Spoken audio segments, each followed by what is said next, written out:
నమస్తే అమ్మ, మీ పేరు? శివలక్ష్మి. చెప్పండి అమ్మ, మనకి ఉచిత ఫ్రీ బస్ పెట్టడం అయితే జరుగుతుంది కదా సూపర్ 6లో. మరి ఈ ఉచిత ఫ్రీ బస్ అనేది మన మహిళలకి ఎంతవరకు ఉపయోగపడుతుంది? అందరికి ఉపయోగపడిద్దమ్మా. అంటే మరి చంద్రబాబు నాయుడు గారి ప్రభుత్వం వచ్చింది, ప్రజల కష్టాలు పోతాయా? కష్టాలు పోతాయని అందరూ ప్రోత్సాహం చేశారు. అది అంటే మనకి ఇప్పుడు ఉచిత ఫ్రీ బస్ వల్ల మనం హ్యాపీగా ఉంటాము.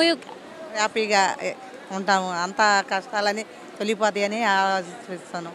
నమస్తే సార్, మీ పేరు? నా పేరు కే సింగయ్య అమ్మ. ఆర్టీసీలోనే వర్క్ చేశాను నేను. యాక్చువల్లీ ఇప్పుడు చేస్తున్నారు సార్ ప్రజెంట్? మొన్న మేలో రిటైర్ అయ్యానండి. చెప్పండి సార్, మరి ఉచితంగా మహిళలకి ఉచిత బస్సు మన చంద్రబాబు నాయుడు గారు సూపర్ 6లో అదొక భాగం. మరి దానివల్ల ప్రజలు ఎంతవరకు లబ్ధి చేకూర్చుకోగలరు?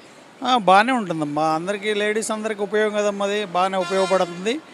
భారం పడినా గవర్నమెంట్ ఇస్తానంటున్నారు కదమ్మా. రీప్లేస్మెంట్ ఏదో తెలంగాణ లాగా మనకు కూడా చేస్తానంటున్నాడు కదమ్మా.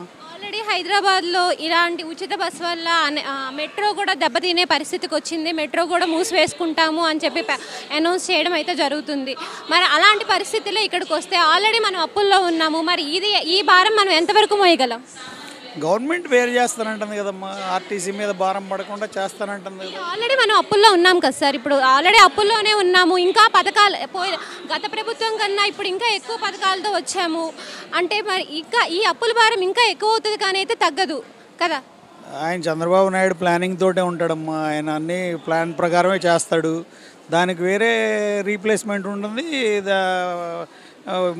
అవన్నీ కవర్ చేసుకొని చేస్తాడు. పరిపాలన బాగానే ఉంటుంది కదమ్మా. చేస్తాడు, బాగానే చేస్తాడు. మహిళలకి ఉచిత బస్సు, చంద్రబాబు నాయుడు గారి ఈ పథకాలు దేశ ప్రజలకు మంచిగా జరుగుద్ది, రాష్ట్ర ప్రజలకి అని చెప్పేసి నమ్ముకుంటున్నారు. ఓకే, అలాగే జరుగుతుంది, మంచిగా జరుగుతుంది అనుకుంటున్నానమ్మా.